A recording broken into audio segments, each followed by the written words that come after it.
I watched my husband's hand rest on her lower back, fingers splayed possessively across the silk fabric of her dress.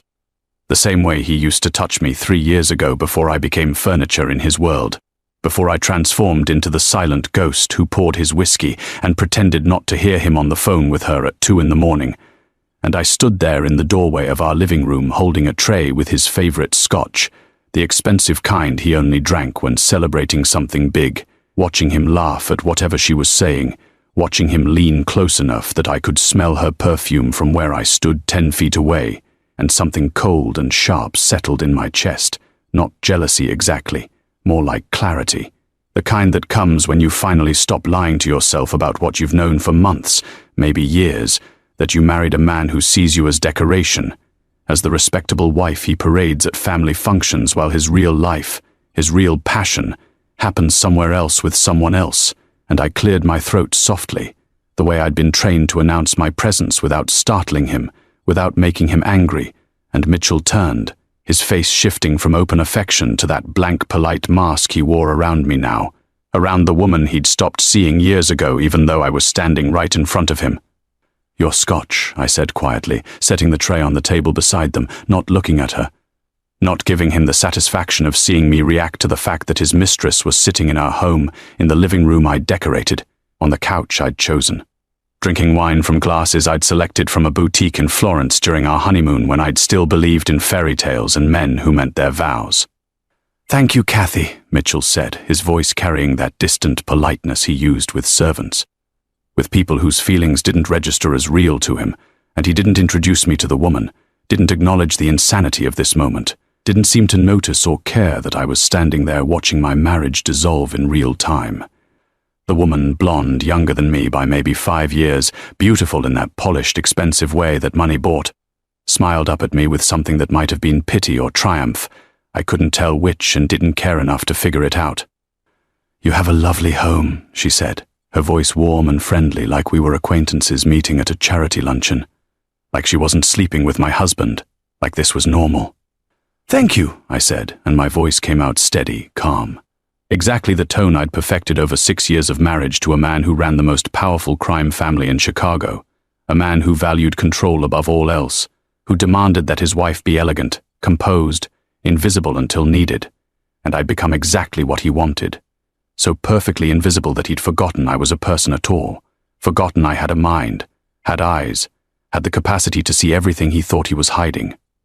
I turned to leave and Mitchell's voice stopped me. "Kathy, we'll need the room for about an hour, take the staff and make sure we're not disturbed," and he said it casually, easily, like he was asking me to adjust the thermostat, not asking me to clear out so he could be alone with his mistress in our home, and I felt something crack inside me, something that had been bending for years finally snapping clean through.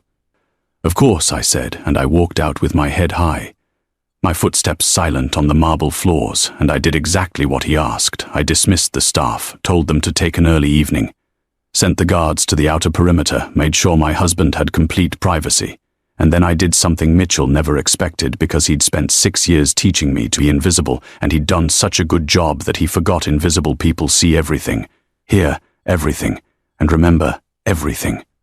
"Before we go deeper, I need to know, where are you watching from?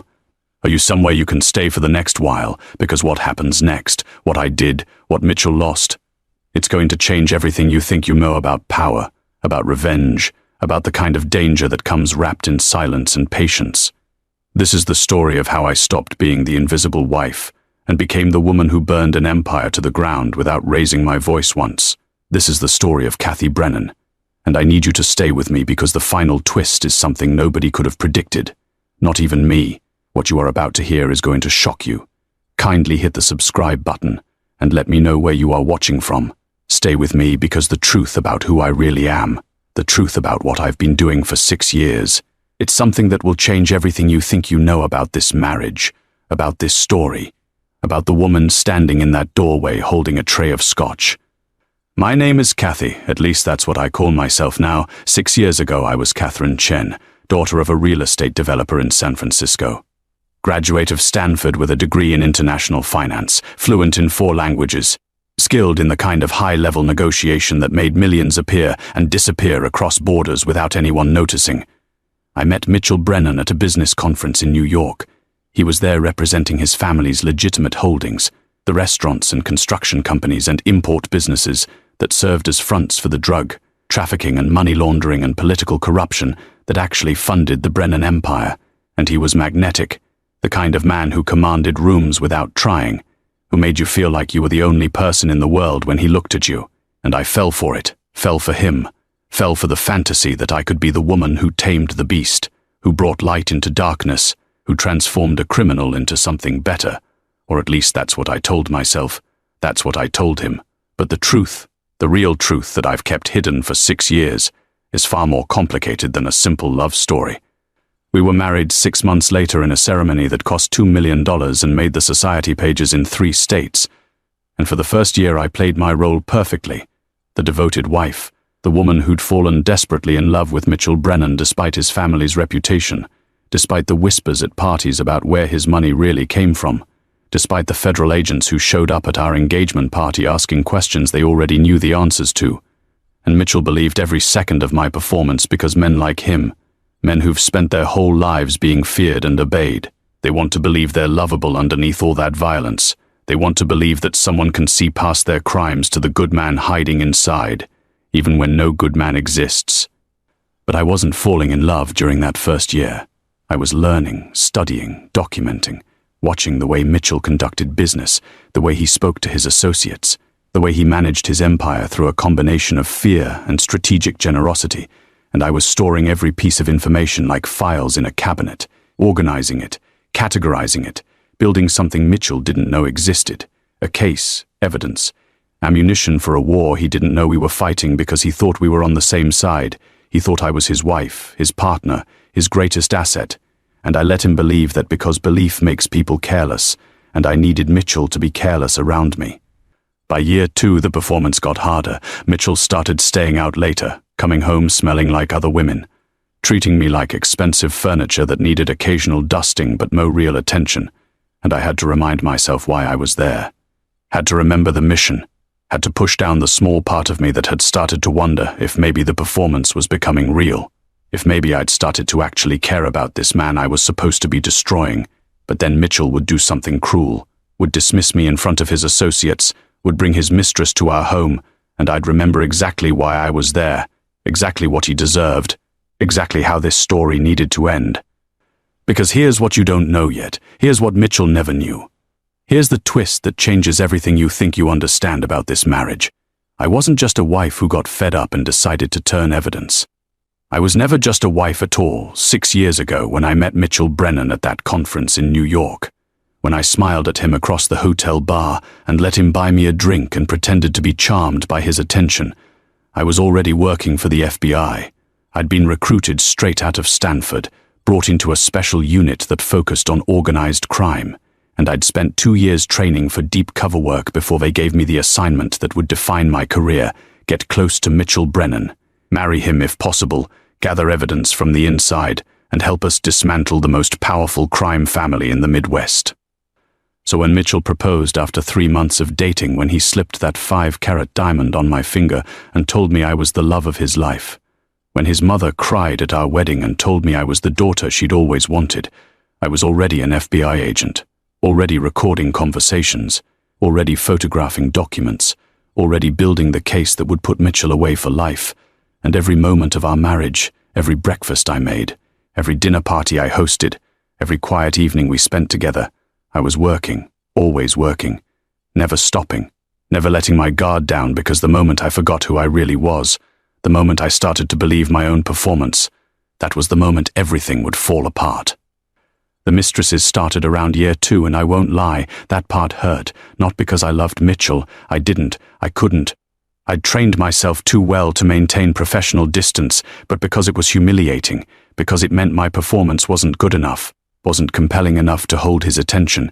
And in my line of work, in deep cover operations, your performance is everything. It's what keeps you alive, what keeps your cover intact, what keeps the mission moving forward. So when Mitchell started sleeping with other women, when he started treating me like I was invisible, I had to figure out how to use that, how to turn his dismissal of me into an advantage. And that's when I realized something crucial, something that changed the entire trajectory of the operation. Invisible people hear everything. Mitchell had spent so much energy teaching me to be the perfect mafia wife, quiet, elegant, unobtrusive, that he'd accidentally created the perfect spy. He talked business around me like I wasn't there, took phone calls in the next room without bothering to close the door, left documents on his desk because he assumed I wouldn't understand them or wouldn't care. And I absorbed all of it, every conversation, every phone call, every document, and I fed it all back to my handler, Agent Marcus Reed, who I met once a month under the cover of visiting my sister in San Francisco. By year 3, I had enough evidence to arrest Mitchell, enough to charge him with racketeering and money laundering, enough to put him away for 15 years at least. But Agent Red wanted more. He wanted the whole family, wanted Mitchell's brothers and his cousins and his associates, wanted to dismantle the entire Brennan organization in one coordinated strike, and that meant I had to stay deep, had to maintain my cover, had to keep playing the invisible wife while gathering evidence on everyone in Mitchell's inner circle, and I did it. I smiled at family dinners while recording conversations. I hosted parties while photographing guest lists. I played my role so perfectly that no one, not Mitchell, not his mother, not his brothers, not his most paranoid security chief, ever suspected that the quiet wife in the corner was actually a federal agent systematically destroying their empire. But here's what they don't tell you about deep cover work. Here's what they don't prepare you for in training. The longer you play a role, the more that role starts to feel real. The more the lines blur between who you are and who you're pretending to be. And by year 4, I was having trouble remembering which parts of Kathy Brennan were performance and which parts were actually me. I'd been Catherine Chen for 24 years and Kathy Brennan for 4, but somehow Kathy felt more real, more solid, more true than Catherine ever had. And that terrified me because losing yourself in a cover identity, that's how agents get killed. That's how operations fall apart. That's how you end up actually caring about the people you're supposed to be betraying. I started seeing the FBI psychologist more frequently, started talking through the identity confusion, the moral ambiguity of building intimate relationships based on lies, the guilt that came from knowing I was going to destroy families, even if those families were criminal enterprises that deserved destruction. And the psychologist told me what they always tell deep cover agents. You're doing important work. You're saving lives. The people you're deceiving chose their path. You didn't make them criminals. You're just documenting the crimes they were already committing. But none of that helped when I'd lie awake at 3 in the morning listening to Mitchell breathe beside me, knowing that in 6 months or a year or whenever Agent Red gave the order, I was going to burn his entire world to the ground. Year 5 was when everything started accelerating. Mitchell's organization expanded into new territory, started trafficking heroin in addition to cocaine, started working with a Mexican cartel that made his family's violence look tame by comparison, and people started dying, not just rival criminals, but innocent people, bystanders, a 13-year-old girl caught in crossfire, a store owner who refused to pay protection money, a witness who saw too much and talked to the wrong person, and I documented all of it, every death, every murder, every act of violence, and I fed it all to Agent Reed, and I watched the case grow from a simple organized crime prosecution into something much bigger, much more important, a chance to actually stop the killing, to actually make Chicago safer. But I also watched what it was doing to me, the way my hands shook after documenting a murder, the way I'd throw up in the bathroom after family dinners where Mitchell's brothers joked about someone they'd killed, the way I stopped sleeping, stopped eating properly, stopped being able to look at myself in the mirror because the woman looking back was a stranger, someone who'd gotten so good at lying that she'd forgotten how to tell the truth. And Agent Red noticed. He started asking if I needed to be pulled out, if the operation was compromising my mental health, if I wanted to end this before it ended me. And every time I said no, I said we're too close. We have too much evidence. We can't stop now. And we were close. By the end of year 5, we had evidence on Mitchell, his 2 brothers, 7 associates, 3 corrupt cops, 2 judges, and a state senator. We had enough to dismantle the entire Brennan organization and make a significant dent in organized crime in the Chicago area. We just needed a few more months to coordinate with the DEA and the state police, to make sure that when we moved, when we arrested everyone simultaneously, there'd be no one left to take over. No power vacuum that would just be filled by someone worse. So I stayed. I played the invisible wife. I endured the humiliation of Mitchell's mistresses. I smiled and nodded and played my role. and I told myself it would all be worth it, that when this was over, when Mitchell and his family were in prison, when the killing stopped, I'd be able to look back on these 6 years and feel proud of what I'd accomplished, proud of the lives I'd saved, proud of the justice I'd helped deliver. But the truth is, I don't know if I'll ever feel proud. I think maybe I'll just feel relieved that it's over. Year 6 started the same way Year 5 ended, Mitchell distant and distracted, me invisible and vigilant. Both of us playing our roles in a marriage that had never been real. And I thought we'd continue like this for another few months until Agent Red gave the signal. Until the coordinated arrests happened, until my cover was blown, and I disappeared into witness protection with a new name and a new life. But then something changed, something I didn't anticipate, something that made me realize the performance had gone on too long, and I needed to end this now, before I lost myself completely. Mitchell brought his mistress home, brought her into our house, into our living room, into the space I'd maintained and decorated and pretended was mine, and he asked me to leave, asked me to dismiss the staff and give them privacy. And something about that moment, something about the casual cruelty of it, the absolute certainty that I would comply, that I would humiliate myself because that's what invisible wives do, something about that broke whatever fragile professional distance I'd been maintaining. I went down to the library, the room Mitchell never used, and I opened my laptop. The one that looked like any other laptop but was actually FBI issued with encryption that couldn't be broken, and I sent a message to Agent Reed. "I'm done," I wrote. "I can't do this anymore. We move now or I'm pulling myself out. I don't care if the case is perfect. I don't care if we have everyone, I'm finished." Agent Red called me 3 minutes later on the secure phone I kept hidden in a tampon box in my bathroom, because even paranoid crime bosses don't search their wife's feminine products. "Kathy, what happened?" he said, and I could hear concern in his voice. Real concern, because Agent Red had been my handler for 6 years, had watched me disappear into this cover identity, had seen what it was costing me. "He brought his mistress home," I said, and my voice sounded hollow.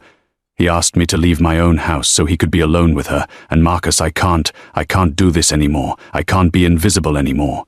I need to be real again. I need to remember who I actually am." There was silence on the other end. Then Agent Red said, "Okay, we'll move in 72 hours. I'll coordinate with the team. You just hold on for 3 more days. Can you do that? Can you play the role for 3 more days?" "Yes," I said, 3 more days I can do," and I hung up.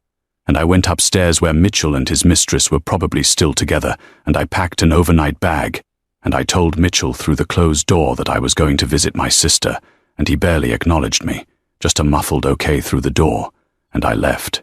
I walked out of that house and got in my car and drove to a safe house the FBI maintained on the north side of the city. And I spent the next 3 days being debriefed, being prepared for what came next, being reminded of who Catherine Chen actually was underneath 6 years of Kathy Brennan. The raids happened on a Friday morning at exactly 6 a.m. Coordinated strikes on 15 locations simultaneously. Mitchell's home, his office, his warehouses, his brother's houses, his brother's houses, the restaurant where he conducted business, everything. And I wasn't there to see it. I was on a plane to San Francisco, being relocated, being pulled out before my cover was officially blown. But Agent Red called me when it was done. "We got everyone," he said. "Mitchell, his brothers, all the associates we targeted, plus 2 we didn't expect. And the evidence is overwhelming. The wiretaps, the financial records, and all the documentation you provided over 6 years. Kathy, they're going away for life. All of them." "What about Mitchell?" I asked. "What did he say when you arrested him?" "He didn't say anything," Agent Reed said. "He just kept asking where you were. He wanted to know if you were safe, if something had happened to you. And I realized he still doesn't know. Still doesn't understand that his wife was the one who destroyed him." "When does he find out?" I asked. "At the arraignment Monday," Agent Red said. "The prosecutor is going to introduce evidence, and you'll be listed as a confidential informant. But your real identity will come out eventually, probably at trial. And Kathy, you need to be prepared for that. You need to be ready for Mitchell to know that everything, your entire marriage, was a lie." "I know," I said, but I didn't know I wasn't ready. I couldn't imagine looking Mitchell in the eyes and watching him realize that the woman he'd married, the woman he'd trusted even if he didn't love, the woman who'd shared his bed for 6 years, had been an FBI agent the entire time, had been documenting his crimes, recording his conversations, photographing his documents, building the cage that would hold him for the rest of his life. The arraignment was Monday morning in federal court in downtown Chicago.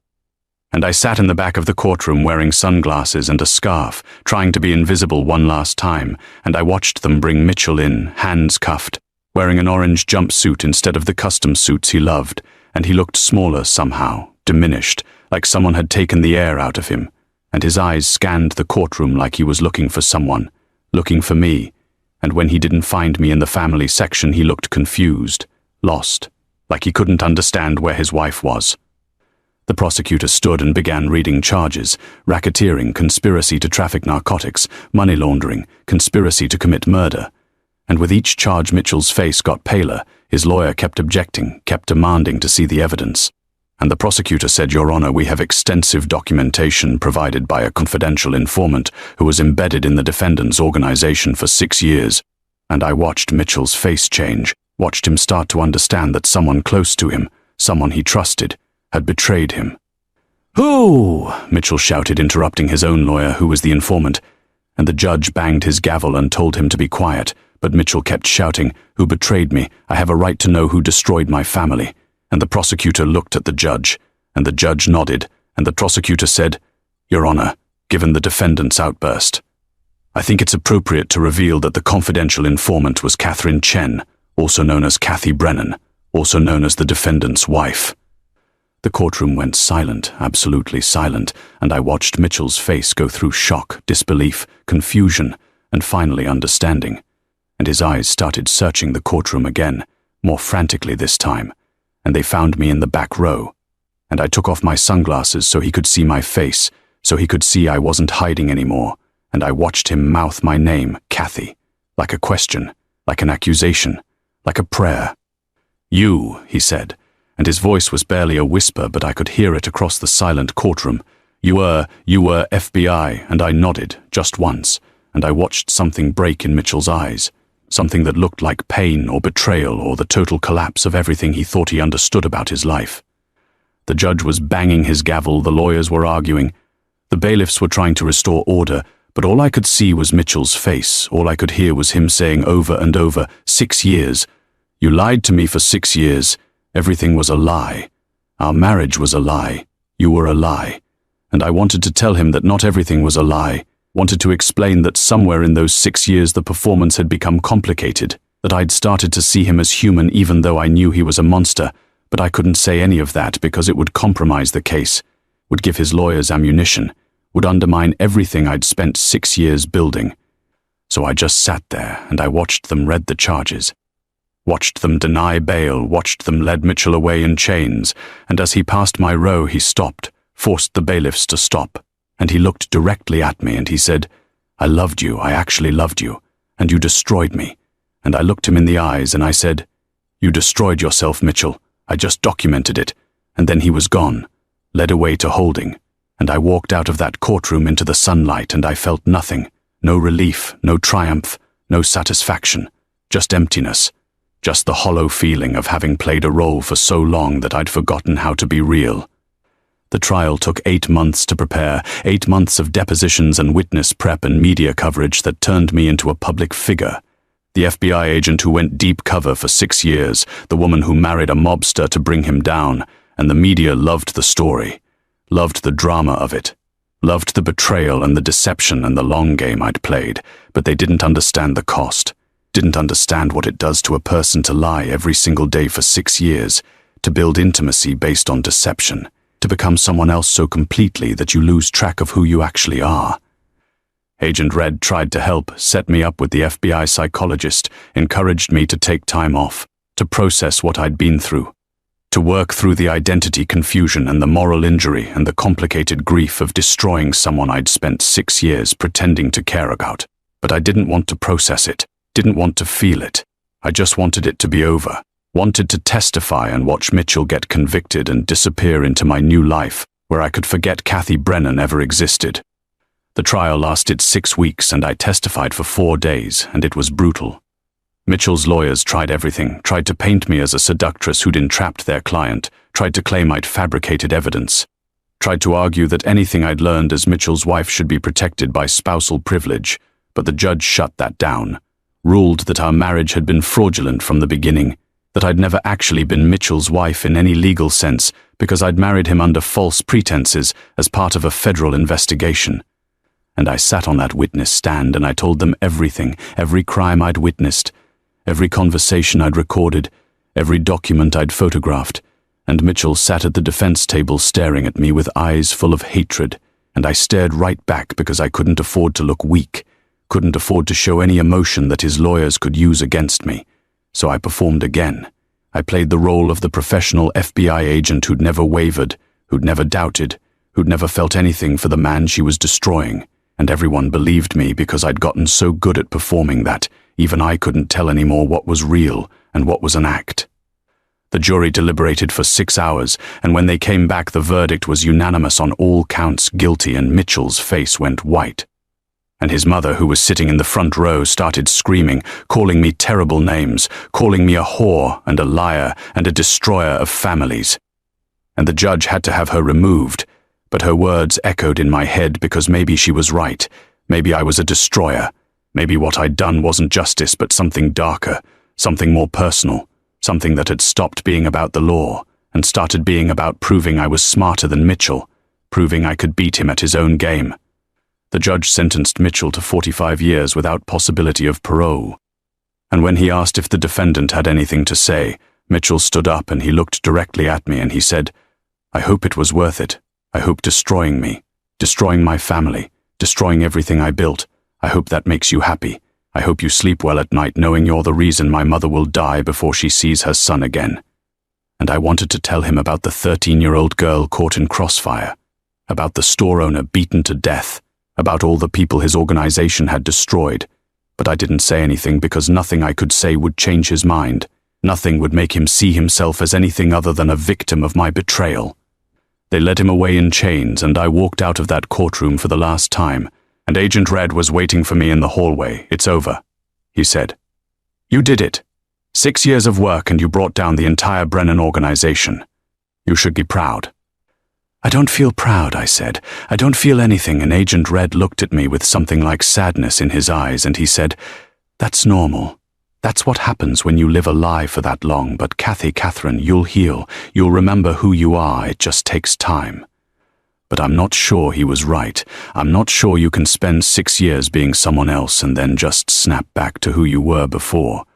I think maybe parts of Kathy Brennan are permanent now. Think maybe I'll carry her with me for the rest of my life. The invisible wife who saw everything, who heard everything, who remembered everything, and used it all to destroy the man she'd promised to honor and obey. The divorce was finalized 3 months after the trial, dissolving a marriage that had never been real in the first place, and I got nothing because I'd never wanted anything, had never been in it for money or property or any of the things real wives fight for in divorce court. I'd been in it for evidence, for justice, for the case that would make my career and save lives, and I got all of that. Mitchell went to prison. His organization collapsed. The drug trafficking in Chicago decreased by 40% in the year following his arrest. Lives were saved because of what I did. And I should feel good about that, should feel proud, but mostly I just feel tired. I'm living in Seattle now under my real name, Catherine Chen, working as a consultant for the FBI, training other agents in deep cover work, teaching them what I learned over 6 years embedded in the Brennan family. And sometimes when I'm teaching, I'll talk about the importance of maintaining professional distance, about not letting the cover identity become too real. And I'll see young agents nodding like they understand, but they don't. They can't, because you can't understand what it's like until you've lived it, until you've spent years pretending to be someone else, until you've lost track of where the performance ends and reality begins. Sometimes I think about Mitchell, wonder what he's doing in prison, wonder if he thinks about me, wonder if he's figured out yet that some of it was real, that not every moment was performance, that somewhere in those 6 years I'd started to see him as human even though I knew he was a monster, but I'll never tell him that. Never give him the satisfaction of knowing he got to me, never admit that the invisible wife he dismissed and betrayed actually cared more than she should have. I got a letter from him about a year after the trial, forwarded through the FBI because he didn't have my address, didn't know where I'd gone, and I almost didn't open it, almost threw it away, but curiosity got the better of me, and I read it, and it said, "Catherine, I've had a lot of time to think in here, time to go over every moment of our marriage, looking for clues I missed, looking for signs that you weren't who you said you were. And the thing is, I can't find them. You were perfect. Your performance was flawless, and I think that's what hurts the most. Not that you lied, but that you lied so well I never had a chance. I loved you. I actually loved you. And I don't think you ever loved me. But I hope somewhere in those 6 years you at least liked me a little bit. I hope I wasn't just a case to you. I hope some of it was real, even if most of it was a lie. I'm not asking for forgiveness. I know I don't deserve it. I'm not asking you to write back. I know you won't. I just wanted you to know that you won. You beat me completely. And I finally understand why. You were always smarter than me. I was just too arrogant to notice. I read that letter 3 times and I cried, really cried for the first time since the whole thing started, and then I burned it. Not out of anger, but because I didn't need Mitchell's validation anymore. Didn't need to know whether he loved me or hated me or understood what I'd done. I knew what I'd done it, knew it had been necessary even if it hadn't been easy. And his opinion of me, whether good or bad, didn't change any of that. 2 years after the trial, the FBI assigned me a new case, another deep cover operation. Another criminal organization that needed to be infiltrated and destroyed from the inside, and Agent Red called me into his office and laid out the details.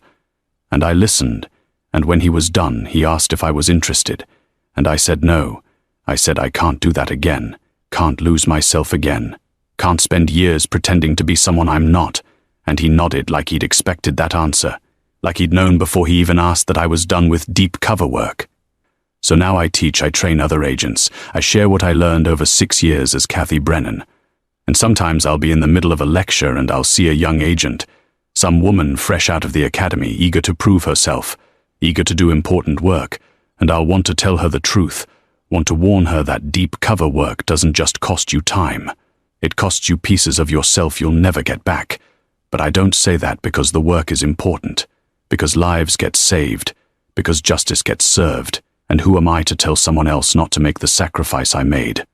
I started dating again slowly, carefully.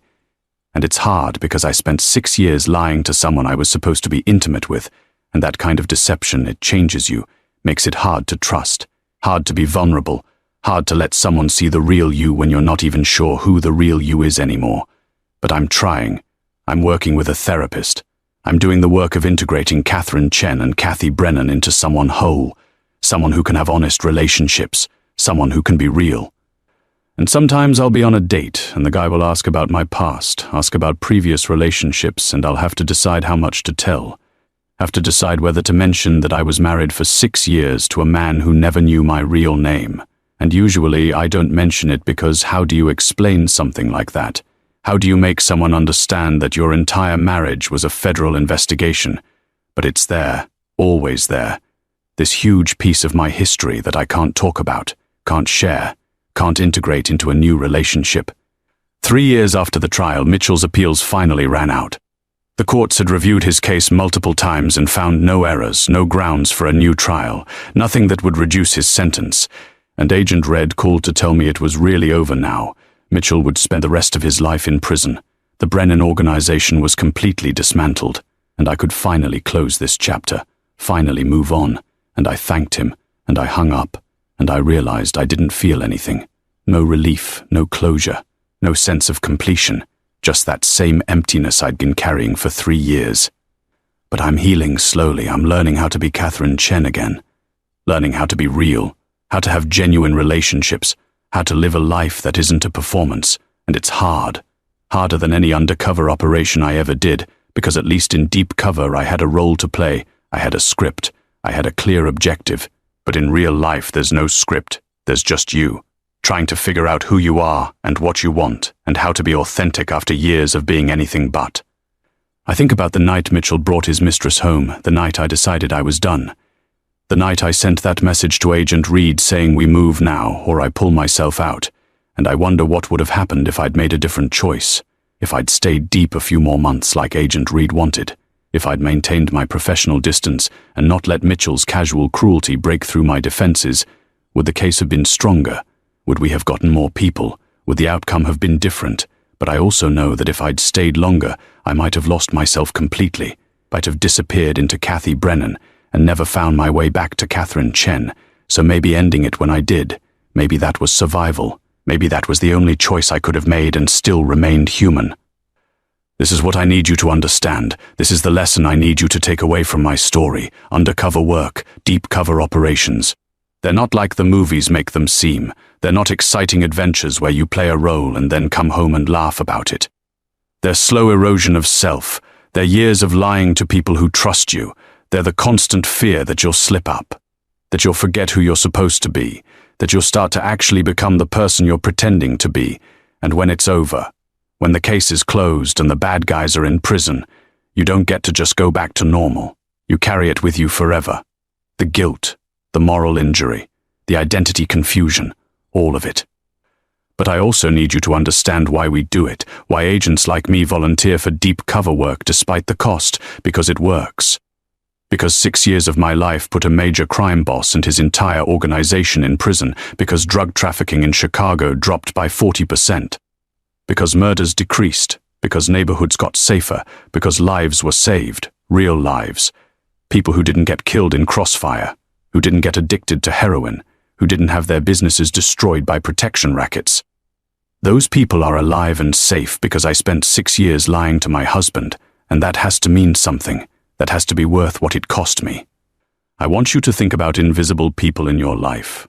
The people you dismiss, the people you don't really see, the people you talk around like they're not there. And I want you to remember that invisible people see everything. They hear everything. They remember everything. And when they finally choose to step into the light, when they finally reveal what they've been hiding, they can change the world. They can topple empires. They can destroy everything you've built.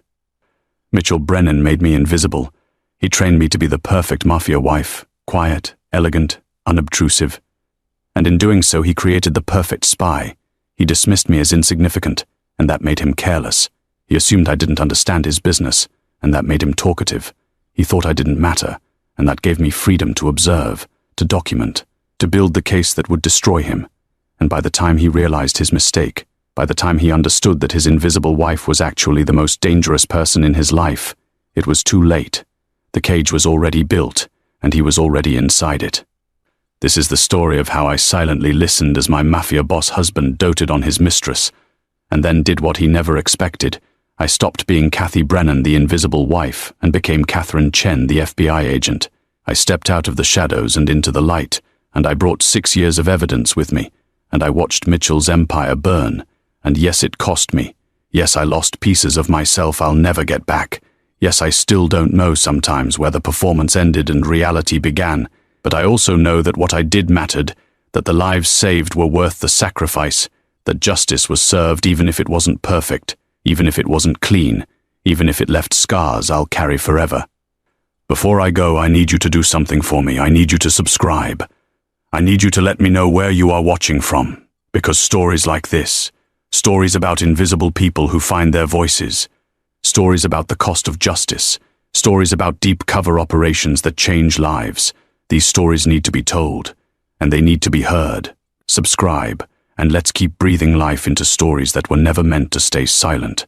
This story is far from over, because somewhere out there is another Catherine, another agent going deep, another person sacrificing pieces of themselves for justice. And when their story ends, when they finally surface, I want you to understand what they gave up, what it cost them, why they did it. This is the story of Catherine Chen, FBI Special Agent, formerly known as Kathy Brennan, wife of Mitchell Brennan. And this is the story of how I spent 6 years being invisible, 6 years documenting crimes, 6 years building a case, and then stepped into the light and destroyed an empire. And if there's one thing I want you to remember, one lesson I want you to take from this, it's that you should never underestimate someone based on their silence. Never assume the person standing quietly in the corner is less intelligent than you. And never, ever speak freely in front of someone you have dismissed as insignificant, because invisible people see everything, and when they finally choose to be seen, they can change everything. Mitchell is serving 45 years in a federal prison in Colorado. He'll die there. An old man forgotten by everyone except the people whose lives he destroyed, and I'm here. Free, alive, still figuring out who I am after 6 years of being someone else, still healing from the cost of justice, Still learning how to be real after years of performance, and I don't have easy answers, don't have a neat conclusion, don't have a satisfying ending where everything works out perfectly. Because real life isn't like that. Real undercover operations aren't like the movies. They're messy and complicated, and they cost you more than you expect to pay. But I also know this, what I did mattered. The case I built put dangerous people in prison. The evidence I gathered saved lives. The sacrifice I made was worth it even if it wasn't easy, and if I had to do it again, if Agent Reed came to me today with another impossible assignment, another deep cover operation that would cost me years of my life and pieces of my soul, I think I'd say yes, because some things are worth fighting for, some battles are worth the cost, and justice, real justice, that's worth almost anything. Thank you for staying with me until the end. Thank you for hearing my story. Thank you for understanding that heroism doesn't always look heroic, that sometimes it looks like a quiet woman standing in a doorway holding a tray of scotch, watching and listening and remembering everything. Now go subscribe. Let me know where you're watching from. And remember, the next time you dismiss someone as insignificant, the next time you speak freely in front of someone you think doesn't matter, ask yourself if you're absolutely certain they're not paying attention. Because if they are, if they're watching and listening and documenting everything you think they're missing, then you might be creating the very person who will destroy you. And by the time you realize your mistake, it will be far too late to do anything except watch your empire fall. And trust me, I know exactly how that feels, from both sides now.